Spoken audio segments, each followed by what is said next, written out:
Hi, Phanessa here. In this video, I'm going to go over how to make a slip knot.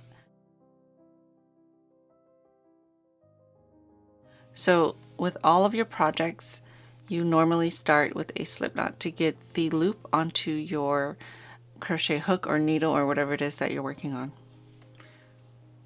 So holding on to your tail end, you're going to grab your working yarn and then just make a loop over the tail end and then back behind the loop.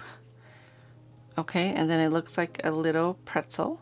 You're going to grab the working yarn and pull it through that loop.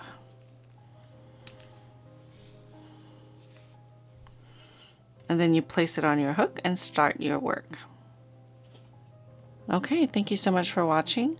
Don't forget to subscribe and hit that notification bell so you can be notified of videos that I post. I'll see you next time.